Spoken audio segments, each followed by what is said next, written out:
Selesai. Ya. Coba dulu, harap tidak ada masalah teknikal.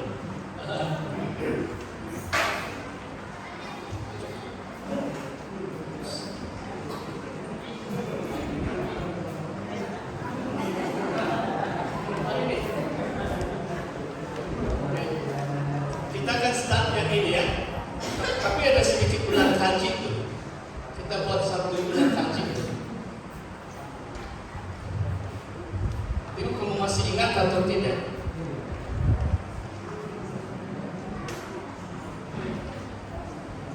Ini yang bentuk menorah. Kaidah penulisannya disebut kaesmes. Maksudnya tema satu itu ada persamaan dengan tema yang ini. Saya pakai A, tema yang seterusnya B, ini C dash, B dash, maksudnya ada persamaan. Tadi saya sudah sebut 3 bab. Yang pertama adalah tentang umat Tuhan di bumi, 7 gereja. Dan sampai Yesus datang itu umat Tuhan itu sudah di surga baru, bumi yang baru.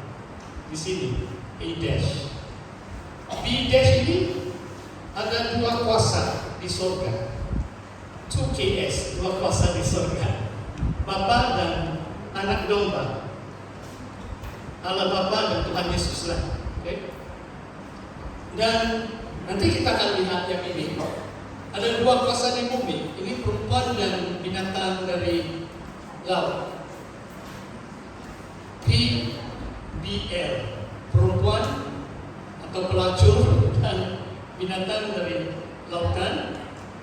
Dan barangkali ini bab ini menurut ini bab 45, ini bab 17, 18, kamu boleh membacanya. C di sini bab 6 sampai 9, penghakiman bermula, 7 meterai dan 7 sangkakala.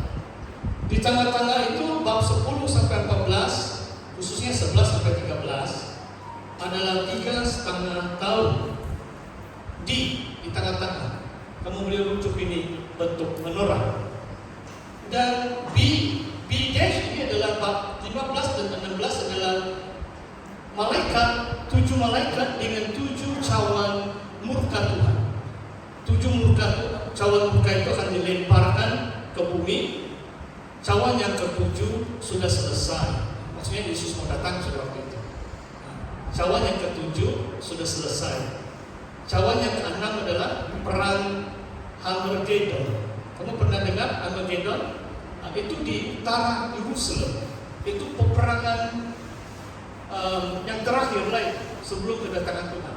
So bangsa-bangsa semua berkumpul bersatu untuk menyerang bangsa Israel. Dan Tuhan Yesus datang untuk menyelamatkan bangsa-bangsa. Dan bab 19 mengatakan si binatang dari laut dan nabi palsu bersama tentara mereka.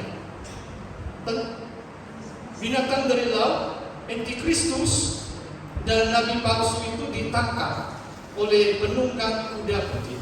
Siapa penunggang kuda putih? Tuhan Yesus ya. Tuhan Yesus datang, itu gambaran penglihatan Yohanes. Ada yang menunggang kuda putih. Ditulis di bahagian pehernya atau sebelah badannya adalah firman Allah atau firman Tuhan.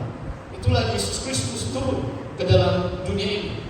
So ini bagian C dash ini 15-16an. Wah, semakin ya. Nah, tapi kalau kamu ingat ini, kalau kamu ingat struktur ini atau model ini, macam lebih senang memahami seluruh pembahagian kitab Wahyu. Kamu setuju atau tidak? Ya, saya harap kamu boleh baca lah dengan menggunakan model ini. Mungkin senang sedikit kamu faham daripada kalau kamu tidak faham cara Yohanes menyusun struktur atau bahagian-bahagian nubuatan itu diantara kemuskilan untuk menafsir kitab Wahyu. Kebanyakan orang tidak tahu meterai itu bagaimana, sangkakala itu bagaimana. Kalau kamu tahu struktur ini mungkin senang sedikit. Cuma hari ini tidak cukup masa kalau saya terangkan semua satu persatu ini meterai dan juga sangkakala cawan-cawan pun mungkin saya tidak akan terangkan. Oke, sekarang kita sudah sampai dua kuasa di bumi. Itu slide bab 17 dan 18 secara ringkas. Sebelum kedatangan Tuhan, saya katakan di sini bahwa akan muncul satu sistem perdagangan dunia atau ekonomi global. Sekarang pun kita melihat semuanya itu. Kalau ekonomi dunia, Amerika Syarikat yang paling kaya mau dekat 30 triliun. Kalau di Malaysia itu baru 400.000 juta. Ini keluaran kasar negara, GDP, Gross Domestic Product. Yang kedua paling besar adalah China. Okay. Ketiga, kalau saya tidak silap, mungkin Jepun baru kalah dengan Jerman. Jerman macam ketiga sudah. So, Jepun ekonomi dia turun sedikit, nomor 4 dan seterusnya. Inilah, tapi sekarang masing-masing belum lagi secara global, ekonomi global sedunia. Pada akhir zaman tadi saya sudah sebut tentang ini tanda 666. Kalau 3,5 tahun yang terakhir, seluruh perdagangan ekonomi ini dikuasai antikristus dengan pelaksanaan tandanya atau nombornya 666. Kalau tidak ada nomor itu tidak boleh jual beli. Dan saya rasa salah satu yang pelajaran melalui pandemik COVID-19 ini adalah ada segelintir orang mengatakan, oh mungkin ini vaksinasi ini macam ini 666. Ada orang tolak itu vaksin karena itu. Tapi saya rasa itu salah lah itu. Sebab itu vaksin bukan karena taruh di dahi atau tangan kanan baik, karena jarum saja itu. Dan yang masalah tentang vaksin bukan semua orang sesuai menerima ataupun menerima vaksin itu. Ada yang ada kesan sampingan yang agak serius dalam 2-3 tahun ini. Mungkin saudara juga dengar ada orang yang ada side effect yang agak serius. Cuma ini satu ujian karena kerajaan hampir semua negara bangsa-bangsa di dunia, mereka menghalang orang macam masuk pusat beli belah kalau tidak ada itu ada itu QR code yang membuktikan kamu sudah kena vaksin. Kamu faham maksud saya kan? Tapi itu mesti scan dulu lengkap dos vaksin, baru kamu diizinkan masuk. Kalau tidak, mungkin kamu di tepi itu di luar itu kedai, sebab mereka mau bisnis juga, tapi kamu jauh sedikit lah baru kamu pergi beli itu barang. Ya, pada akhir zaman begitulah, sebab teknologi begitu modern. The global economy will be controlled by the Antichrist, supported by the false prophet. Disokong oleh Nabi palsu itu dengan menggunakan 666. Tapi yang slide ini memberitahu kepada kita bahwa